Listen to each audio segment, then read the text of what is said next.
quando surge o Alviverde, eu surjo aqui com mais um. Tô rindo aqui porque tô rindo do título do vídeo que a gente postou aí. Provavelmente essa altura já tá postado o último vídeo aí. É realmente um título aí bem interessante, né? Eu quero saber aí o que aconteceu. Eu não sei se esse título vai pegar ou se não vai pegar, mas tudo bem.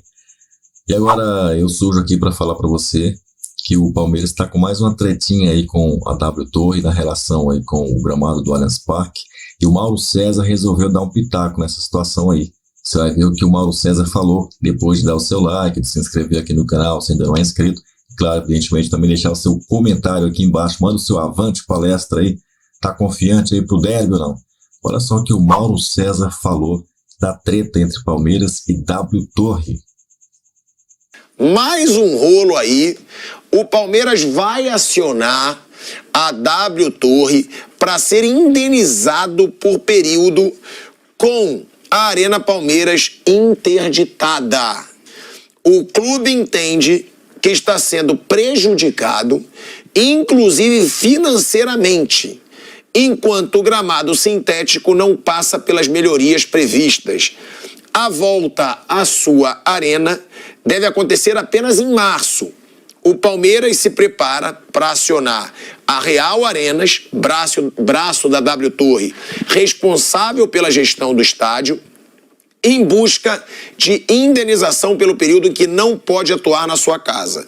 O departamento jurídico ainda avalia qual caminho seguir, mas o Verdão entende que há prejuízo financeiro, além de técnico, nesse período em que a arena está interditada pela Federação Paulista por conta do estado do gramado. A construtora comunicou ao Palmeiras, no início do mês, que iria trocar o termoplástico que fica entre a grama da arena por material orgânico de cortiça. A expectativa era de que a troca ocorresse até o dia 20, só que o material ainda não chegou ao Brasil e o clube combinou que após a instalação deseja que seus atletas primeiro testem o piso, pois eles foram decisivos para o veto ao estádio. Portanto, Mauro, o Palmeiras já se planeja para atuar contra o Corinthians, dia 18, e contra o Mirassol, dia 24, na Arena Barueri. É uma guerra e agora os dois vão ficar fazendo de tudo, um para atacar o outro, né, Mauro? Eu não tenho nada que falar sobre isso, não. Isso é problema deles lá, os advogados que se virem, que se resolvam. Consultor jurídico, isso aí, né? Falar o que disso aí?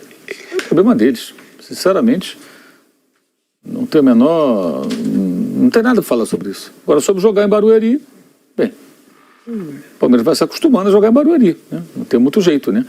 De uma forma ou de outra, vira e mexe, tem que sair, porque algumas datas o estádio é cedido para shows. Agora, por conta da impossibilidade do gramado.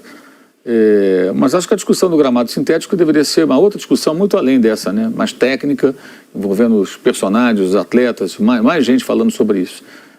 E, na verdade, estão tirando um componente do gramado sintético e colocar um outro. Aliás, o Palmeiras tropeçou no gramado sintético lá de Santo André, né? Onde a bola parece mais viva do que nunca, né? Como uma criança quica naquele negócio, né? Nossa. Você é contra o gramado sintético? Eu, radicalmente, eu acho que não tem o menor cabimento. Nenhuma liga importante tem esse tipo de piso no mundo. Só que no Brasil, a gente está andando na contramão. Acho que para mim está ficando cada vez mais claro que é incompatível, não dá. E contra também o gramado ruim, como o do Maracanã, que é uma porcaria ali, aquela área da esquerda ali, está tudo detonado e tal. O gramado Maracanã é outro também, que é inviável, né? Não dá, né? Maracanã não dá. O jogo Flamengo e Volta Redonda, o Flamengo teve prejuízo, teve 43 mil pessoas no estádio, que é um público que lotaria o estádio do Palmeiras, o estádio do Atlético, quase lotaria o do Corinthians. E ainda assim, o Maracanã é tão caro, é tanto desconto, é tanta coisa que paga. Não dá. E além disso, aqueles shows que aconteceram, os clubes que são responsáveis hoje pelo estádio Fluminense e Flamengo são obrigados a ceder, né? Que pelo edital, o Estado tem direito a tantas datas. Então põe lá Ivete Sangalo, põe lá o Paul McCartney, tudo arrebenta o gramado e faz o que for possível. Ah, mas o pessoal da Comebol deu um jeito porque ficou fechado um tempão, porque a empresa que fez a recuperação do gramado é a mesma que cuida do gramado do Maracanã, não foi outra não, foi a mesma. Mas para a final da Libertadores o estádio ficou fechado. E aí você recupera o gramado. Dessa vez não conseguiram recuperar até hoje, mesmo com essa paralisação das férias, porque ficou ali o palco ali em cima e tudo, então assim, não tem muita solução não. Maracanã acho que cada vez mais é inviável. Inviável, muito complicado, caro demais pelo que oferece, uma série de problemas. E agora, nesse caso do Palmeiras, é uma briga de advogado, gente. Mas você acha que o clube tem razão? Não tenho a menor ideia se tem razão, não conheço o contrato, não sou advogado, não sei onde que a W Torre errou, acertou. Eles estão brigando há muito tempo. Sinceramente, não tenho nada a falar sobre isso, não. Piperno, você que acompanha mais o Palmeiras também, você acha que o clube tem razão nesse processo? Não tem? E também sobre o que o Mauro trouxe, né? Porque isso é algo que muito jogador reclama, muito treinador reclama, e que, como o Mauro disse, eu não sabia, mas é bom que o Mauro acompanhe até mais aí o futebol europeu, nenhuma grande liga tem grama sintética. Então, por que o Brasil tem? Aí as pessoas falam, tá perseguindo porque é o Palmeiras, porque é o... Gente, não é. É um debate da bola. Jogadores, inclusive, muitas vezes reclamam. Médicos reclamam, que falam que gera mais impacto, que gera mais lesão. Você concorda com essa situação, que não é o assunto, é essa guerra, mas o Mauro trouxe também da grama sintética. E outro, o Palmeiras está certo em acionar a W Torre na justiça? Se o Palmeiras está privado de jogar lá por um erro que o dono do estádio, né, ou pelo menos a empresa concessionária cometeu, aí sim. Isso aí, por exemplo, eu acho que poderia ter sido visto no período de férias, né? O futebol ficou parado uns 40 dias. Por que esse problema ele recebe agora todo esse destaque justamente no momento em que o futebol retoma suas atividades? Ora, se o problema estava lá, então isso tinha que ser revisto antes, né? Nesses 40 dias.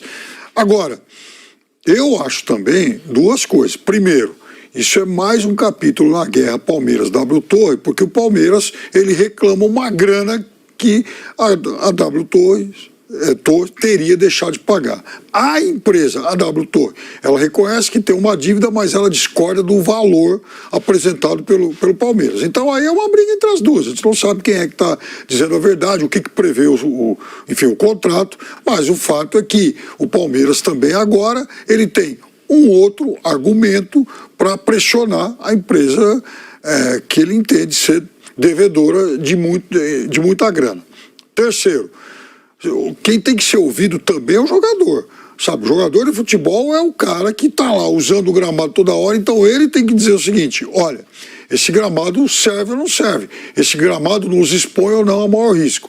Agora, se a Europa inteira não usa mais isso, então eu acho que é um ponto importante para a gente avaliar. Porque hoje, esse tipo de gramado sintético ele tem aqui no Brasil, ele tem, por exemplo, na Liga Americana, ele tem um ou outro gramado lá na Ásia, e, obviamente, esses não são os principais centros da bola. Se o principal centro do futebol mundial hoje não usa, por que assim, ele acabou banindo isso? Qual foi o motivo que levou a Europa a banir esse tipo de gramado? Então, isso tem que ser avaliado. Bruno. Essa situação, claro que o ideal, e a gente ouve isso dos atletas, é que tenha gramado natural em bom estado. É o básico. E alguns colocam essa alternativa do gramado sintético, como no estádio do Palmeiras tem shows, né, tem muitos shows lá. Então, eles dizem que é impossível manter um bom gramado natural com a quantidade de shows, mais jogos que tem no estádio. É um argumento. Mas o que eu acho que tem acontecido, que aí eu acho bem ruim, é que muita gente está meio que, assim, indo pelo caminho mais fácil, no sentido de que manter um gramado natural em bom estado dá trabalho. Então, vamos meter um sintético. Por exemplo, no Engenhão. O gramado era bem ruim mesmo. Lembro que o Brasil, na Copa América de 21, jogou vários jogos lá e todo jogo o Tite reclamava, os jogadores reclamavam, o gramado era muito ruim. No Engenhão tem show também, mas, por exemplo, não tem tanto show como no estádio do Palmeiras. Será que era impossível ter um gramado natural bom ali? No próprio Palmeiras, será que era impossível? Porque o artificial também tá ruim. Será que era impossível tentar? Então, eu acho que muita gente acomodou nesse sentido, de nem tentar manter um bom gramado natural. Vai para o caminho mais simples. O gramado tá ruim, tira e bota o artificial, pronto. O artificial ele é permitido, se o artificial for bom, ok, melhor um gramado artificial bom do que um gramado natural ruim, mas eu acho que a maioria não está nem se esforçando para tentar fazer um bom gramado natural. E é possível. No Morumbi tem um bom gramado, na Arena do Corinthians tem um bom gramado, no Beira-Rio tem um bom gramado, na Vila Belmiro. Então é possível, mas acho que muita gente está indo para o mais simples. O Atlético Paranaense tem artificial, o Palmeiras tem, o Botafogo tem. Então vamos botar também. Mas aí não deveria partir da CBF proibir? Sim. Já que é uma coisa que não tem nenhuma liga, não tem nenhuma das grandes ligas do mundo. É Premier League, Campeonato Espanhol, Campeonato Português, Campeonato Italiano. Não tem. Sim. Não tem. Campeonato Francês. Não tem. Por que vai ter no Campeonato Brasileiro? É o que o Mauro falou. Está regredindo. Sim. Aí não é hora da CBF, que nunca fez nada que preste para o futebol brasileiro, interferir e falar, não dá, não dá. E a gente entende, mas aí arruma um jeito de trocar o... Dá um prazo, tá bom, vocês não vão poder trocar isso pro mês que vem, mas na temporada que vem ninguém mais usa. Teoricamente, sim. E a CBF deveria cobrar boa qualidade do gramado. Também. Pelo menos para a Série A do brasileiro, para B. Mas ela não cobra. Que aí os clubes também vão ter um argumento para jogar contra eles. Tá bom, vocês querem um gramado bom, um gramado natural bom, mas vocês fazem um calendário que a gente pode fazer 80 jogos no ano. Você não vai 40 e poucos aqui no meu campo. E aí, como é que vocês querem que eu mantenha um bom gramado se o calendário que vocês fazem tem um monte de jogo? Então é uma coisa difícil, porque aqui o nosso futebol é muito político.